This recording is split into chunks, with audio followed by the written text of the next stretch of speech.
بسم الله الرحمن الرحيم إن الحمد لله الذي وكفى وسلام على عباد الذين اصطفى أما بعد قال الله تعالى في القرآن المجيد فأعوذ بالله من الشيطان الرجيم بسم الله الرحمن الرحيم ومن يعص الله ورسوله فقد ضل ضلالا مبينا صدق الله العظيم۔ انسان کی زندگی ایک امتحان ہے۔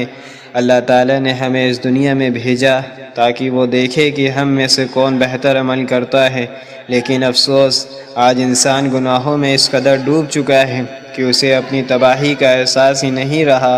گناہ صرف آخرت ہی کو برباد نہیں کرتے بلکہ دنیا کی زندگی کو بھی اندھیروں میں ڈال دیتے ہیں۔ قرآن حدیث میں بار بار گناہوں سے بچنے کی تاکید کی گئی ہے، کیونکہ گناہ انسان کی روح معاشرہ دونوں کو تباہ کر دیتا ہے۔ گناہ دراصل اللہ تعالیٰ کی نافرمانی کا نام ہے۔ جب انسان اللہ کے احکامات کو چھوڑ دیتا ہے اور اپنی خواہشات کی پیروی کرتا ہے تو وہ گناہ کا مرتکب ہوتا ہے۔ اللہ تعالیٰ فرماتے ہیں وَمَن يَعْصِ اللَّهَ وَرَسُولَهُ فَقَدْ ضَلَّ ضَلَالًا مُبِينًا، اور جو اللہ اور اس کے رسول کی نافرمانی کرے وہ کھلی گمراہی میں پڑ گیا۔ یہ آیت واضح کرتی ہے کہ گناہ انسان کو سیدھے راستے سے ہٹا کر گمراہی میں ڈال دیتا ہے۔ مسلسل گناہ کرنے سے دل سیاہ ہو جاتا ہے۔ نبی کریم صلی اللہ علیہ وسلم نے فرمایا جب بندہ گناہ کرتا ہے تو اس کے دل پر ایک سیاہ نقطہ لگا دیا جاتا ہے، اگر وہ توبہ کر لے تو وہ مٹا دیا جاتا ہے، اور اگر گناہ کرتا رہے تو وہ نقطے بڑھتے جاتے ہیں یہاں تک کہ پورا دل سیاہ ہو جاتا ہے۔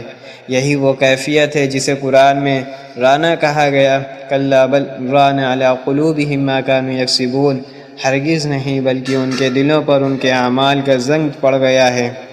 گناہ انسان کی روزی میں رکاوٹ بن جاتی ہے۔ رسول اللہ صلی اللہ علیہ وسلم نے فرمایا آدمی اپنے گناہوں کی وجہ سے رزق سے محروم کر دیا جاتا ہے۔ آج ہم دیکھتے ہیں کہ بے سکونی، قرض اور معاشی پریشانیاں عام ہیں، جبکہ اللہ تعالیٰ کا وعدہ ہے کہ تقوی اختیار کرنے والوں کے لیے آسانیاں ہیں۔ گناہ دل سے سکون چھین لیتے ہیں۔ اللہ تعالیٰ فرماتے ہیں وَمَنْ أَعْرَضَ عَنْ ذِكْرِي فَإِنَّ لَهُ مَعِيشَةً ضَنْكًا، اور جو میرے ذکر سے منہ موڑے گا اس کی زندگی تنگ ہو جائے گی۔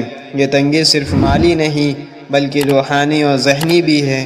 قرآن مجید میں پچھلی قوموں کی ہلاکت کا ذکر بار بار آیا ہے، جیسے قوم نوح، قوم عاد، قوم سمود اور قوم لوط وغیرہ۔ ان سب کی تباہی کا بنیادی سبب ان کے گناہ اور نافرمانی تھی۔